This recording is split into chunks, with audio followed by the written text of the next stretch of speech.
Olá, meu nome é Dilson Melo. Inscreva-se no canal, deixe seu like, seu comentário. Temos vídeo no canal toda semana. O fim do mundo está próximo. E será que o cristianismo e o satanismo entram em acordo quando o assunto é este? Segundo ex-satanista, agora convertido, Daniel Mastral, até mesmo um calendário que indica o início do fim. E aí, você está preparado? Olá, sejam bem-vindos ao canal Edilson Canal Livre. E hoje eu vou falar a respeito de um assunto que a cada evento que mexe com pensamento, comportamento em escala global, assim como uma recente pandemia do Covid, aproxima ainda mais a humanidade de uma catástrofe de nível apocalíptico, pelo menos teoricamente. A Bíblia cita no livro de Revelações que o fim dos tempos será marcado por volta de Jesus. Disso, a maioria das pessoas está cansada de saber. Neste dia, tudo que conhecemos, tudo que vemos e sentimos, todo o sentido da vida será perdido. E se salvarão somente aqueles que creem no Pai, Filho e Espírito Santo. São uma coisa só. E claro, aceitem essa tríade como sendo algo único, a única verdade. Essas almas estarão salvas. No entanto, antes de Cristo voltar, a humanidade será apresentada a uma espécie de líder, ou que se apresentará como sendo um. No início, ele se mostrará como um unificador e pacificador. Alguém que irá fazer uma solução para os problemas mundiais que irão surgir, ou que já estão surgindo. Segundo algumas fontes, a partir do momento em que poderosos demônios forem libertados e trazidos à presença humana. A humanidade viverá a sensação de prosperidade e paz. Contudo, sem se dar conta de que essa sensação é apenas superficial, passageira, e que poderá se desencadear um verdadeiro caos. Mas antes da tempestade haverá calmaria, o grande reset, algo que a humanidade aceitará de bom grado, ignorando ao mesmo tempo que ali estará se iniciando a tribulação. Para o pouco tempo depois virá uma grande tribulação. Atualmente, só quem não se encontra no planeta Terra é que não vê o estardalhaço que vem acontecendo no mundo da política global, que tem feito os países se dividirem, assim como o mundo das religiões, que tem ocasionado o distanciamento de grupos de pessoas em todo o mundo. Mas será que isso indica que os demônios já foram libertados? Recentemente, a inauguração do maior túnel ferroviário do mundo, construído entre a Suíça e a Alemanha, deixou muita gente desconfiada e até amedrontada, devido ao teor do espetáculo que foi apresentado. Inaugurado em 1º de junho de 2022, o túnel possui 57 quilômetros de extensão e foi construído sobre as altas montanhas dos Alpes, a fim de diminuir a distância e o tempo gasto de viagem entre os dois países, chegando a economizar 1 hora e, de certa forma, barateando os custos de transporte. O fato que chamou a atenção de muita gente, especialmente dos religiosos, foi o teatro feito para a inauguração. A peça criada pelo alemão Volkmar foi baseado em uma antiga lenda suíça alpina, que conta que para facilitar a travessia dos aldeões do trecho de altos penhascos, o diabo construiu uma ponte, mas a condição de ter a alma do primeiro que a atravessasse. Esperto, os aldeões teriam colocado uma cabra no lugar de uma pessoa para fazer essa travessia, na tentativa de ludibriar o feitor da obra. Enfurecido, o diabo foi até uma enorme rocha a fim de jogá-la sobre a ponte e destruí-la. Mas antes disso, uma das aldeias havia fixado uma cruz sobre a rocha, impedindo que o capiroto se aproximasse e concluísse seu plano. A cerimônia contou com europeus poderosos como o chanceler alemã Angela Merkel e o presidente francês François Hollande e o chanceler austríaco Christian Schroeder e o primeiro-ministro italiano Matteo Renzi.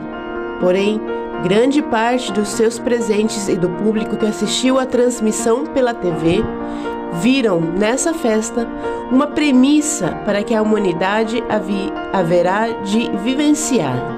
O pior, já que está sendo vivenciado.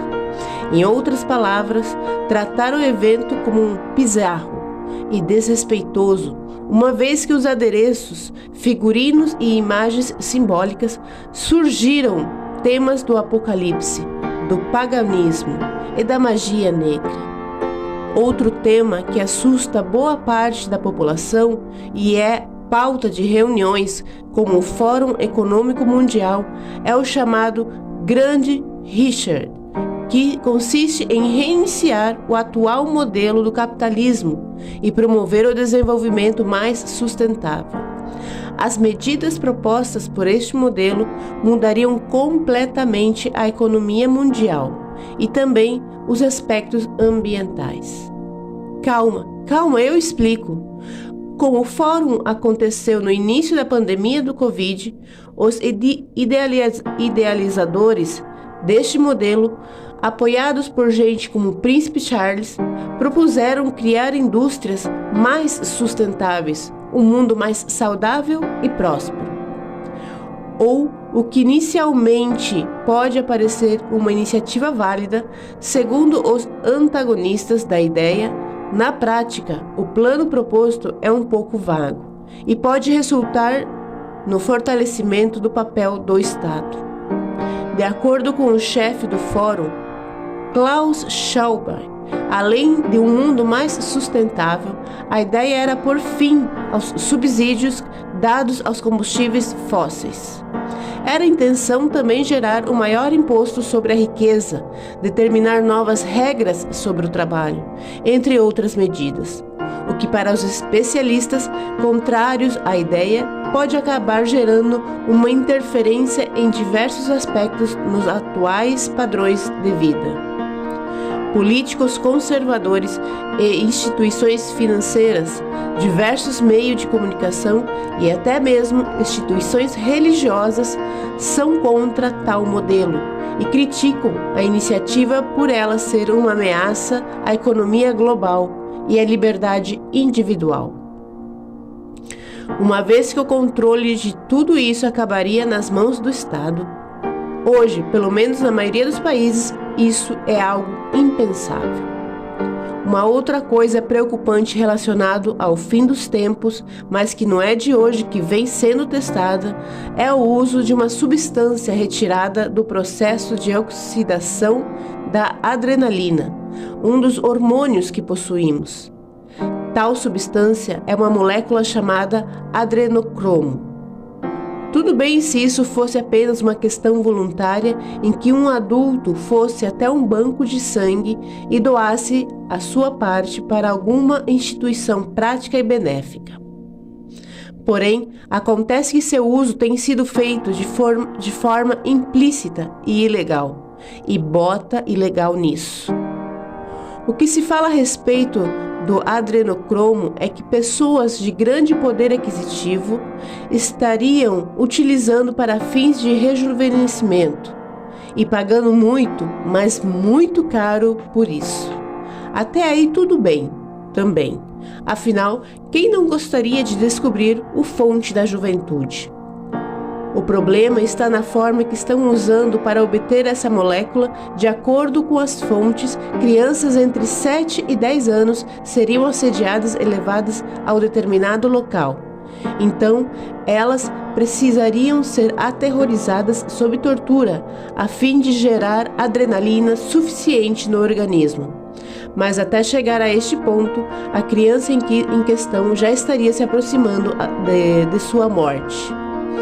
Neste momento, retira-se o sangue da criança e no laboratório é feita a extração do hormônio desejado do sangue. Posteriormente, o cliente que compra esse hormônio o injeta em sua corrente sanguínea. Segundo os satanistas e os outros seguidores da ideia, o adrenocromo é um verdadeiro milagre da juventude. Para Daniel Mastral, o ex-satanista, o comércio dessa substância é uma das maiores fontes de renda da instituição, que tem sua matriz nos Estados Unidos. Mas seu campo de ação é mundial. Agora você pode estar se perguntando, e quando a criança morre, o que é feito com o seu corpo? Ainda segundo disse Daniel em uma entrevista em um podcast, elas são cremadas, se transformam em pó e acabam entrando para as estatísticas de desaparecimento. Mas não pense que o satanismo é algo fácil de ser dizimado. De acordo com Daniel, várias esferas da sociedade, como artistas de renome, agentes da lei e da justiça e principalmente governos, estariam envolvidos com a doutrina, fazendo de tudo para proteger essa ideologia do terror e a si mesmos. Ou seja, são pessoas que compartilham com todo esse terror, e ainda mais com o controle das massas. E o que não seria nenhuma surpresa é o fato do Illuminati, um grupo secreto com atividades obscuras, ser um braço do grupo satânico. Horrível, não? Tudo isso faz parte de um aglomerado de acontecimentos prévios, a vinda do anticristo, como se estivesse preparando o terreno para sua recepção e posteriores ações. O fato é que, a cada dia que nasce, temos testemunhado ocorrências absurdas por todo o globo. E sempre que acontecem, as vítimas são os inocentes, os que creem na tríade sagrada. E pior, também as crianças. Bom, agora sobre o calendário. De forma não oficial, o ex-satanista falou em uma das entrevistas a respeito do dia 31 de outubro de 2023. Guarde essa data, pois é nela que haverá uma reunião dos satanistas oficiais. Na verdade, será uma espécie de ritual. Dele será aberto um portal, e a partir daí haverá um desdobramento de acontecimentos durante cerca de 3 anos, que são conhecidos como a Era da Tribulação. Nesse período, em que os demônios estarão soltos, é que o anticristo passará a ser reconhecido e elevado ao patamar de herói, uma vez que quem encontrará uma solução para, entre aspas, salvar a humanidade. Após estes 3 anos, então teria início a grande tribulação, entre as coisas que se tornariam muito piores para o mundo todo. Na Bíblia, é citado que o dilúvio foi a forma que Deus encontrou de reiniciar a vida na terra, uma vez que a promiscuidade, a avareza e os abusos tinham tomado conta da humanidade. Se isso é realmente um fato histórico e não só bíblico, o Apocalipse é possível sim de acontecer. Para finalizar, gostaria de fazer um adendo para que Deus, o impossível, torna-se possível. E queridos, são os que seguem seus preceitos. Hoje é difícil afirmarmos o que é certo ou errado, mas fomos orientados de forma a praticar o bem, não interessa a quem. Fomos ainda orientados a agradecer pela vida e pela liberdade de ir e vir, coisa que infelizmente poucos de nós nos lembramos. E lembre-se, a vida é um vapor. Hoje estamos aqui, mas não sabemos nada sobre o amanhã. Portanto, Viva da melhor forma que achar, só que não em detrimento da felicidade de outras pessoas. É isso. Por hoje eu fico por aqui. Quero ler nos comentários a sua opinião a respeito disso que acabamos de ver, tudo bem? Um forte abraço, fique com Deus e até a próxima.